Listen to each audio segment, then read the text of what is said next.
What's going on, everyone? It's Mike. It's John back again after our couple of day break that we needed following Everton's absolute capitulation to Bournemouth and then international duty. So we get to sit there and stew in it for another 10 days. It's been thoroughly enjoyable. John, how it would be wrong for me to not mention, but how are you feeling following the game? Don't think a couple of days is long enough, is it? Doesn't feel like a couple of days off, but very quiet, isn't it? We expected this time of the season, the first international break obviously threw into the Premier League. So I will say I'm not missing Everton. Not one bit. Not missing watching them. I'm not missing hearing about them. The takeover's quiet. So yeah, it's not much to talk about, but I'm assuming you've got a few things to say.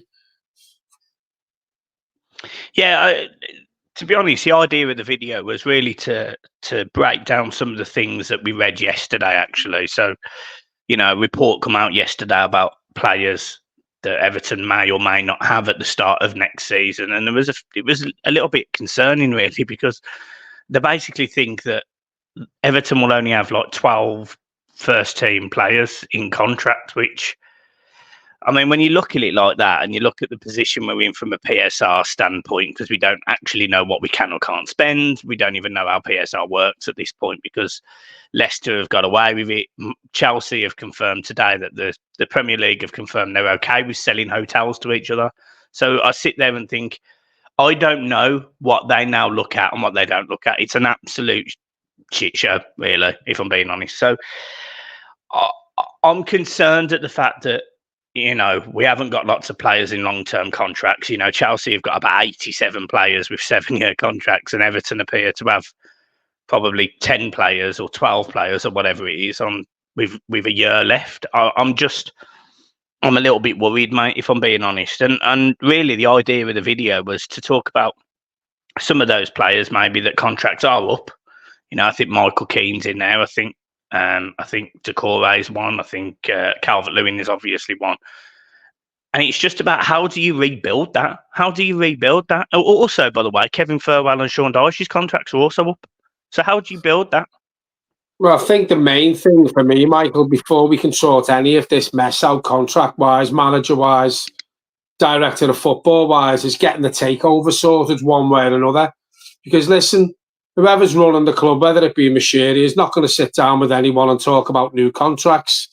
So the longer it goes on, the more you worry. And listen, there is some players on that list where, to be honest, I wouldn't be bothered if they didn't get their contracts renewed. But when you look at it, that we've only got 12 left, with, probably some of them are less, well, at the end of this season, I think, and Dye's the one with the most, obviously, because we've just signed him. He's on contract till 2029. Do you know what I'd do when we get a new owner in? I'd just splash the cash and spend willy-nilly because everyone else getting away with it now. So I'd just go out, splash the cash and worry about the repercussions when they come along, because obviously, Everton was supposed to have had one of the best in the business to stick up for us in court, and we got it with 2 points deductions. Leicester must have had someone 10 times better than him because they've got away with it.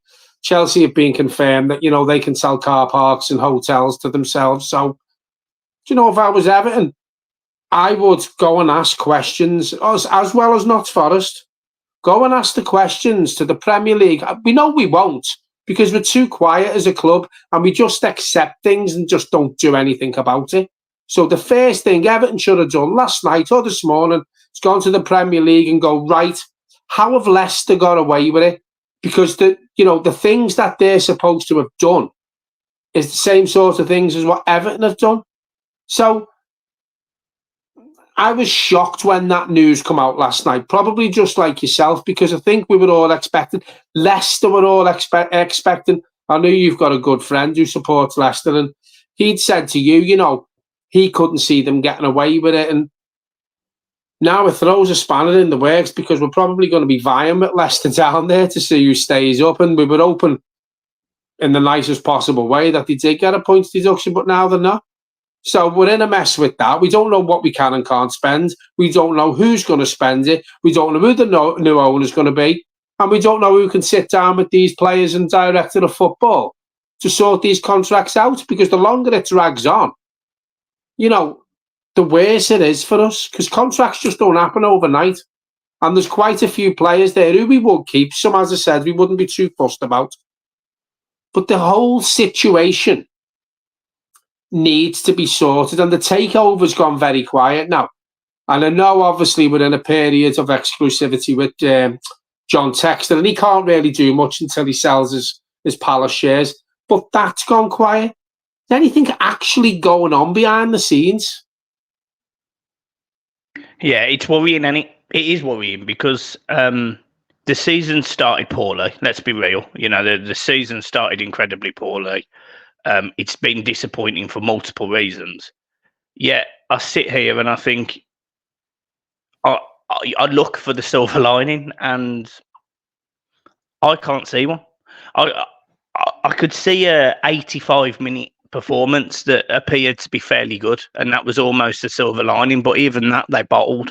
So when I look at the situation behind the scenes, I look at the recruitment, I look at the sales, I look at the players overall, I am really worried. Like, I am legitimately worried. And we go into this new stadium next season, and that you have hit the nail on the head so many times about this stadium, but you keep saying about it taking the shine off it, and it does take the shine off it. It does stop it being as amazing as it could be. And Goodison Park, it sounds awful, but it's almost like a laboured end. We've been in that stadium, what is it, 133 years by the time that we actually leave it, I think it is, or 123 years, whatever it is, 133 years. It just feels like it's all just coming to an end, and we're just existing as an entity. And, it's so far removed from the teams that, my dad watched, and, you watched, and your dad watched. It's just, we are literally worlds apart. And I always look at the Premier League and how it's changed over the years, and how have Everton gone from one of the big five to almost the insignificant? Because that's how it feels. It feels like we don't ever really get any decisions. It doesn't feel like we ever get, the benefit of the doubt. We never get the look of the rub of the green. We don't get any luck. It just feels like we just exist week in, week out, spending hundreds of pounds on tickets. Our away fans are amazing, just going to games, but the team aren't doing it for them. And then we got all these players that are out of contract. The mismanagement has been alarming. I mean, for any person buying Everton Football Club, right, not only do they need to come in, not only do they need to restructure the debts or pay them off, and then they've got to spend absolute shitloads on the playing squad. I mean, it's beggars belief at the situation that we are actually in. It's just horrendous. Apart from whoever buys the club walking into Everton Football Club in a brand new shiny stadium, it's as if it's a new team that's being formed, because we've got to start from the bottom up, rebuilding, apart from obviously the brand new stadium that we've had. Now, Goodison Park doesn't deserve the send-off that it's getting at all. As you quite rightly say, your dad's been there before you. My dad was going before me and his dad, and so many memories. And when Everton were under the Moores family in the early 80s, and when we were successful along with Liverpool in the 90s, and then it just curtailed from there, and it sounds very negative and sad to say it, but I don't think we'll see them glory days consistently for a long, long time. Now, I said on here, when all the shit started to hit the fan, and you quite rightly brought it up before because we spoke about this, the worst thing that we've done, and I know in the long run we need it, and I know it's going to be fantastic, the first game in there, whether that in the Championship or the Premier League, and the first time we walk through them turnstiles, it's going to be brilliant. But for everything that it's caused, building this new ground, people coming in and investing, and putting money into for the stadium to carry on being rebuilt, and putting money into the club for the day-to-day running of the club, because we're having to use money for the stadium, and it's just curtailed out of control. And this is what I've said on here probably 18 months, 2 years ago. It's caused more hassle than it's been worth, Bramley-Moore. And as I keep saying, I know it's going to be worth it, but it's had the shine took off it for me. We should be going into that new stadium. And listen, I know we're only 3 games in, but we should be going into that new stadium with our tails up after, giving Goodison Park the send-off it deserves. And listen, we still might do, but it's going to take a massive, massive turnaround for us to give the grand old lady the send-off that she deserves. And the day we leave there and we go into our new ground, it's caused so much hassle for the club, along with Mashiri's caused more hassle than anyone for Everton Football Club. That, what I said 18 months, 2 years ago, it hasn't got me as excited anymore that we're going there, because everything else that's going on around the club. So there's always a question. There's always been a question with Everton. I think it was a couple of years ago, somebody said to me, would you rather get relegated? Would you get relegated to win an FA Cup? And I've never seen a trophy, and it was really difficult for me at the time. Somebody's then also asked, the obvious question, would you rather win a trophy or finish 4th? There's always these questions. So I'm going to ask you one right now. Would you rather keep Goodison and be competing in the top 6, top 8, where we did previously under David Moyes, and we did very briefly under Koeman, and we probably should have under Roberto Martinez for much longer than we did, because he had 2 disappointing seasons, Martinez. Would you prefer to stay at Goodison and still be competing, or would you get relegated but have the new stadium? Stay at Goodison. And that's my point. That's my point. For the simple fact of the matter, I know for a fact, Michael, if Everton Football Club get relegated, we're going to do a Leeds. We're going to do a Blackburn Rovers. There's teams in that championship. There's teams who are in League One who have been in the Premier League. And I don't think we get back up. I really don't think we get back up with the situation the club's in. So for me, I wish we would never have started Bramley-Moore, stay at Goodison Park and be more stable. I know we're never going to be stable under this current owner, but the question you asked me is, stay at Goodison Park and not have the circus that surrounds Everton and push on. Yeah, I agree. I agree. And that's the real worry about this season. The real worry is that, Everton, they haven't started well. They've actually started worse, in my opinion, than last season, because they've conceded a lot more goals. And the way that they lost that game against Bournemouth would have been almost soul-destroying. So I don't know how you pick them up for an away game at Villa Park, of all places, a place that has been a fortress. And don't get me wrong, we did win there last season in the Carabao Cup, but realistically, we're not expecting to get a result at Villa. And I sit there and I think, how have we been allowed this? How has all of this happened? The owner and not wanting the club, all of the stuff behind the scenes with the headlock scandal and all the rubbish. I sit there and I think, how over the last 2.5, 3 years has this turned? Has this been Everton Football Club? Sometimes, right, you'll see it on Match of the Day or you'll see it on Sky Sports and a pundit will go, that team's in absolute crisis. Everton's been in absolute crisis for 3 years, if not more. It's an absolute mess. And I struggle with the light at the end of the tunnel, and I especially do this season. I went from being fairly optimistic at the start of this season to having absolutely no confidence whatsoever, to the point where most of the people I know that do the Big Six and the Soccer Six, sorry, and do the prediction results, and they do the last man standing competitions. They all backed Bournemouth. They're all buzzing. They're all absolutely over the moon because they expected Bournemouth to go to Goodison Park and win. What does that say about Everton? Well, there's two things that I want to mention. First one is, I'm glad we're not playing Aston Villa this Saturday.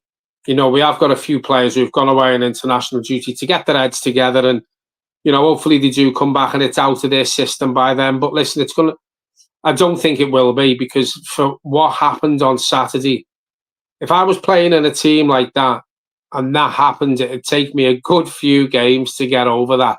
Now, Everton as a team can't afford a few games to get over it, because we've got Villa away, then we've got a cup game at home, then we've got Leicester away. And for the situation we are in the league, they can't really sit there and mope about it. They do have to just get on with it now. And I'm glad it's not this Saturday. The problem I have is, has the manager and have the players got the mentality not to mope? Because I'm going to tell you something right now.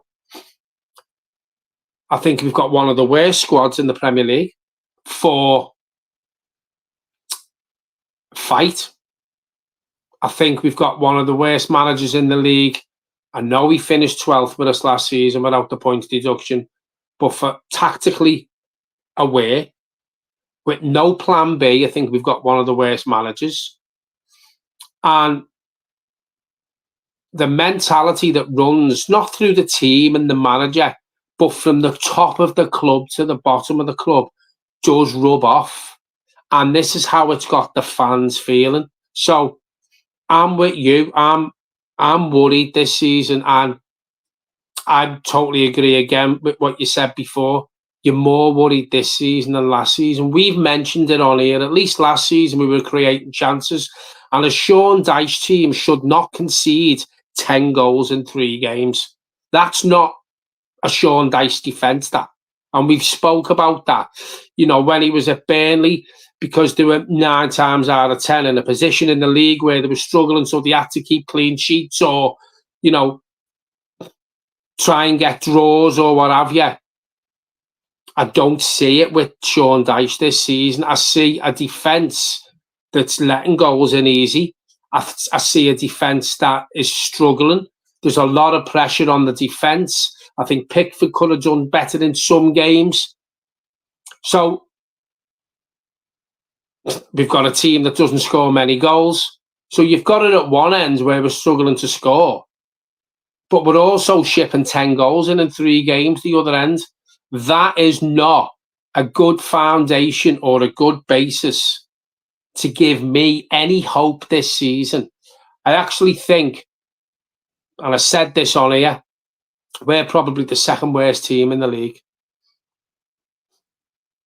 That's what worries me. I think Southampton possibly just a bit worse than us.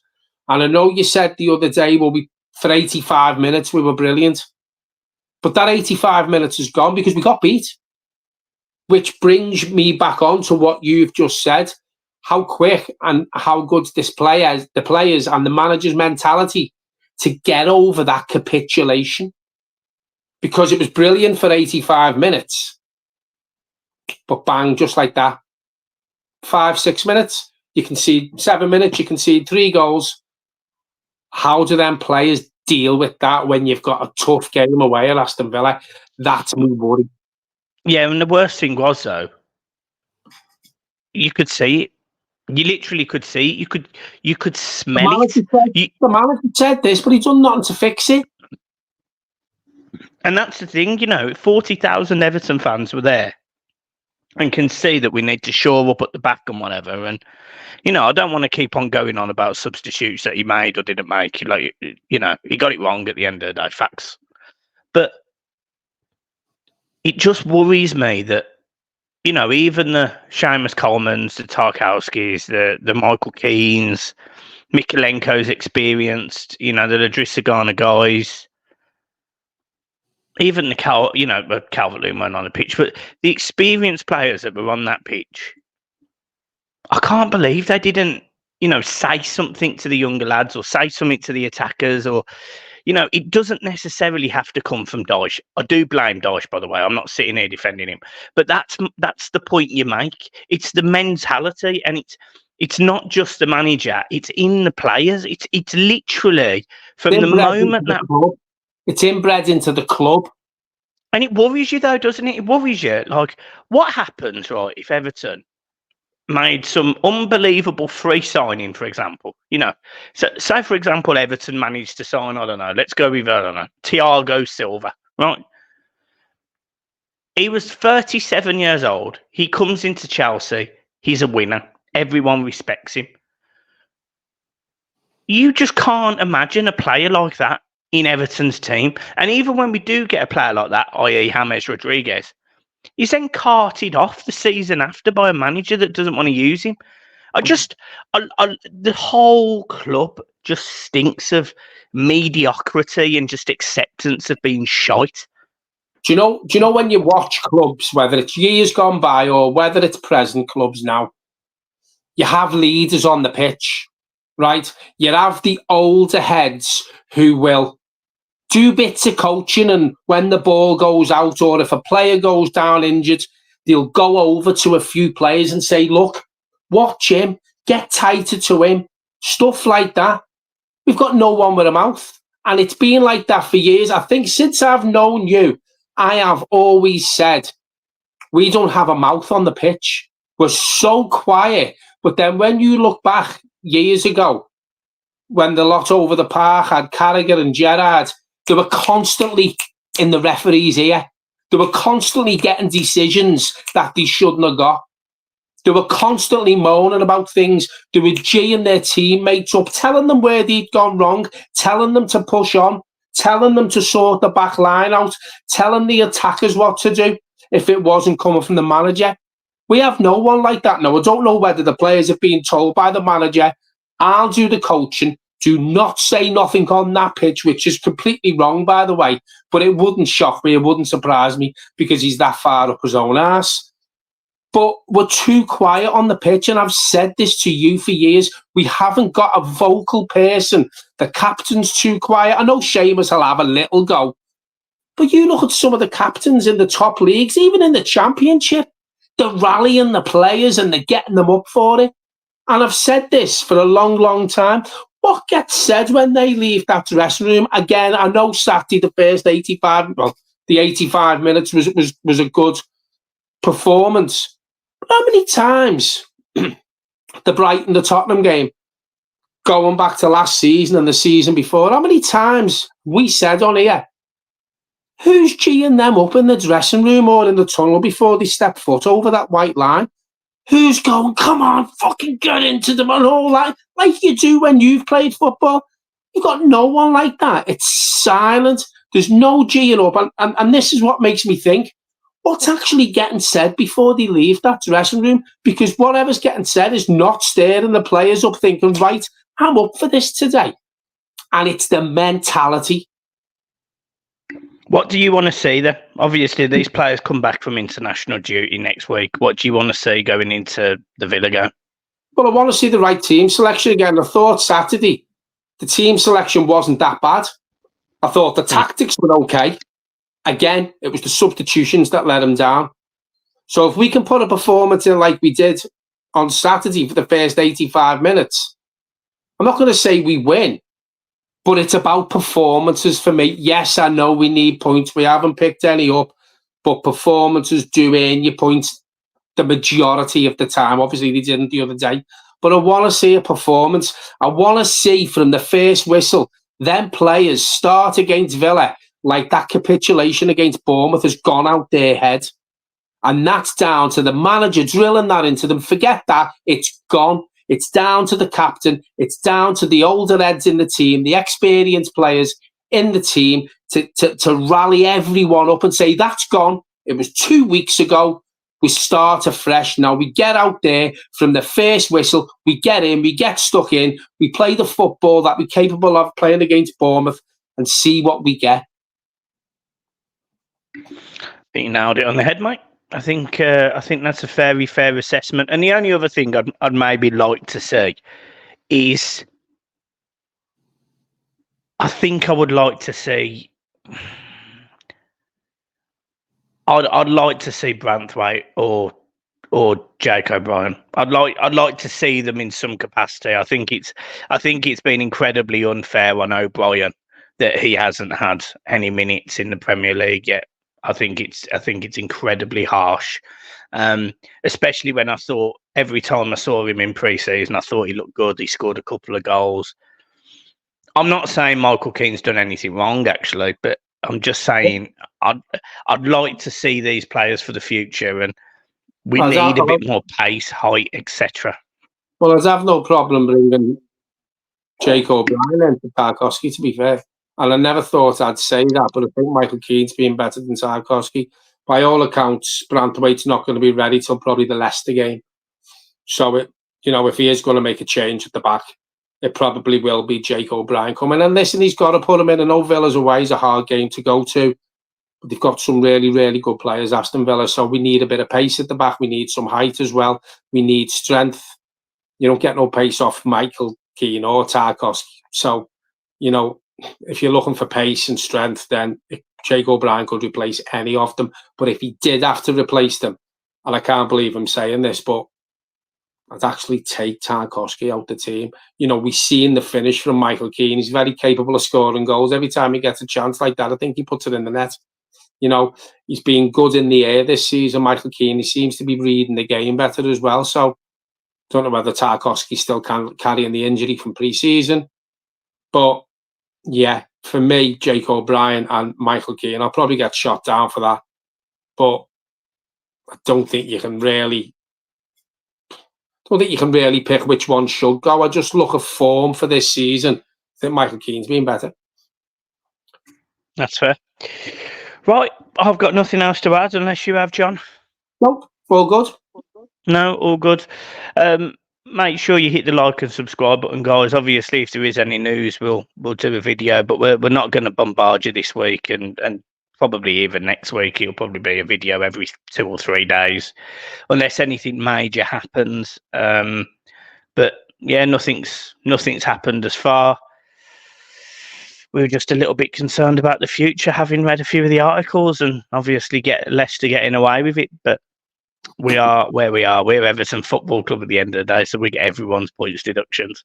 17 points they wanted to take off us. 17.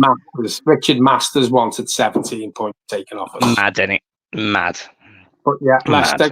Just a quick question before we go. I don't know if anyone's still watching, but can the Premier League appeal that decision? Yeah, they can, yeah. So the Premier League can appeal the decision. It's just how they deal with the aftermath. And the other thing that's happened to the Premier League today, which has not gone well for them, is the fact that they tried to throw the £4.9 million bill at Everton for the legal costs. And actually, it was agreed by the independent panel that Everton would only have to pay 1.7 million. So to do Everton, it's cost them £3.2 million, which I've thoroughly enjoyed reading today as well. Well, it seems like the Premier League is starting to get egg on their face now, and they're getting looked at, how they should have been. And,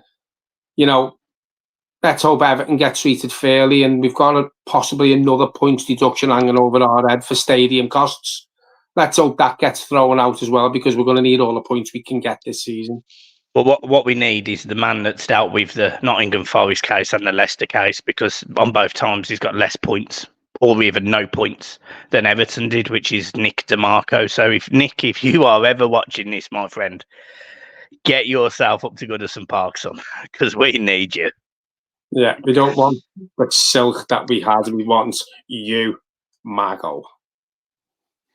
Guys, we'll see you there. Make sure you hit the like and subscribe. Peace.